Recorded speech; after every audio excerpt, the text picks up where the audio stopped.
found. Because the Pentagon dropped a missile on the Al Jazeera offices and killed the 34-year-old journalist. His wife, wailing in Amman at the funeral, said, "Hate breeds hate."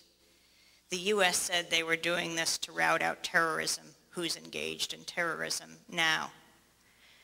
Abu Dhabi TV, which was right next door, their competitor, the reporters were still broadcasting as the tanks surrounded them, and they knew that they had already bombed the Al Jazeera offices, pleaded with anyone to help save them as the tanks surrounded and shelled their offices. In this country, there has hardly been a peep from the establishment mainstream media objecting to what the U.S. military has done. Pentagon spokesperson Victoria Clark, who hails from Hill and Knowlton, right, she was in charge of the Washington office in the first Gulf War when that 15-year-old Kuwaiti girl gave that heart-rending testimony before the Human Rights Caucus about how she watched Iraqi soldiers drag Kuwaiti babies out of incubators. Turned out it was all a hoax. She was never there. She's the daughter of the Kuwaiti ambassador. Well, the Pentagon was very impressed, and she's now their spokesperson.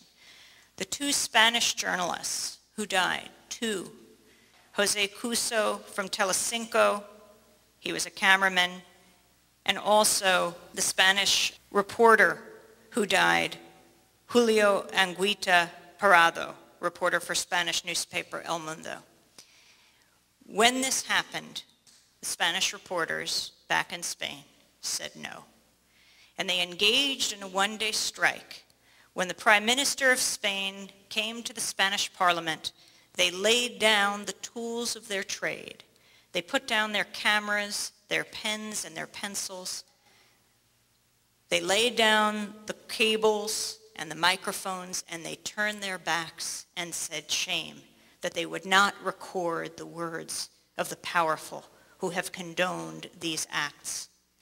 And then they went outside, hundreds of media workers, and these were the elite journalists of Spain. And they stood outside the U.S. Embassy, they blocked the intersection, and they chanted, "Murderer, murderer." As the press in this country, unfortunately, people like Ann Garrels of NPR said that Tariq Ayoub should have known better than to be in his office. The Agence France-Presse reporter in New York was outraged as he listened to this report. They got calls from all over, "How dare you blame the victim?" And she, a reporter herself.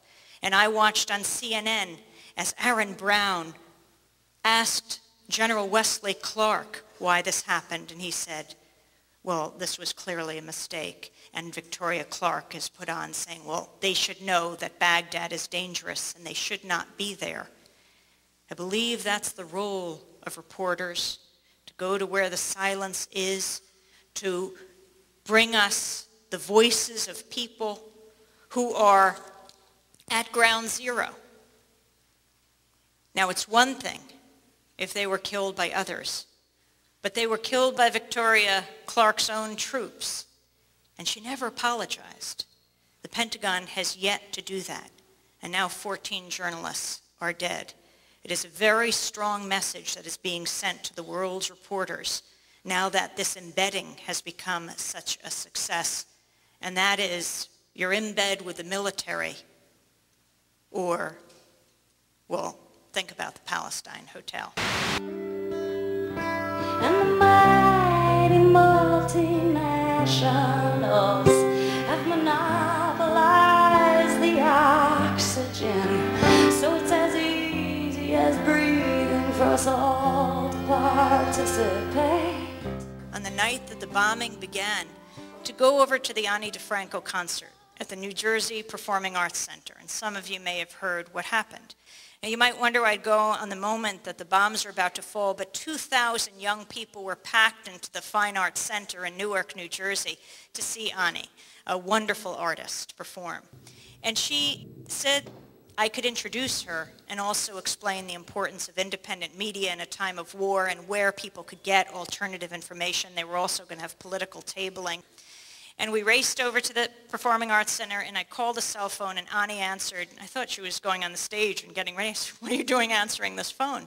She said, I don't know if the concert's going to go on. They will probably close down the concert if you go on the stage. They said no political speech allowed, but we are willing to risk this. They said, take the mic, make your statement about democratic media in a time of war, and if they close the mic, which we expect, we have a mic right behind, that's Ani's mic, pick it up and just keep on talking. Now, why is this significant and why does it relate to the rest of the country? Clear Channel is the very Bush-connected company that went from owning 47 radio stations to 1,400 in no time at all, as the FCC and Michael Powell, now the son of General Colin Powell, who heads it, are in the process of deregulating the media. And so we have seen this explosion of, I would say, ownership, except it's this concentration of ownership. Owning 1,400 radio stations in the country, they're sponsoring pro-war rallies, and they're saying that music that is critical of war cannot be played, and they're pushing other kinds of songs. And they are saying no political speech allowed. Well, we got up, and we gave our little speech, and they didn't close the mic, and Ani got up, and she said, that's 1 for the people and 0 for the knuckleheads. And then she sang, Your next bold move, the next thing you're gonna need to prove to yourself. These are very serious times at every level. Michael Franti, the great hip-hop artist, just told his story on Democracy Now! Of being at a concert on the East Coast, flying home to California, and the FBI knocking on the door. The FBI knocking on the door of one of the band members' homes and starting to question them and showing them pictures of their performance the night before on the East Coast and starting to question about who everyone is. He described getting his MTV email. These are artists, right, who've got their music videos that said, we will play no songs that say the word war. This all has to be challenged.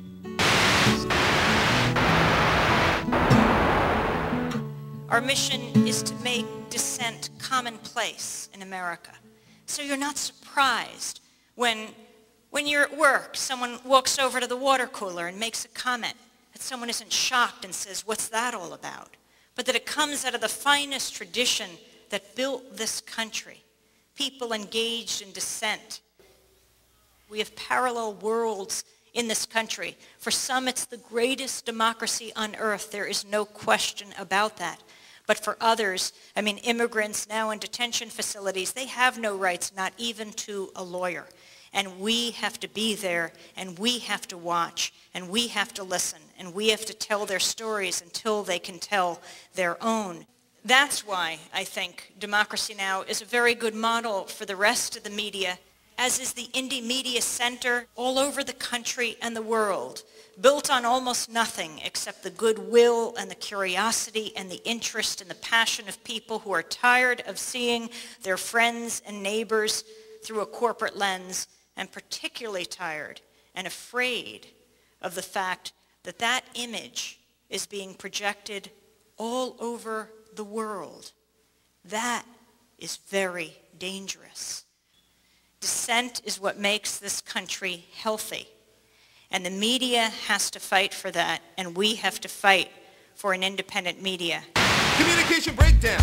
Pause for the message, wake up. Every station is a gentrification. Global syndication is the shaping of the nation. ABC, Disney, NBC, GE, Murdoch is Foxy, and with a hen, he owns a pen, the camera, the sword by a cold.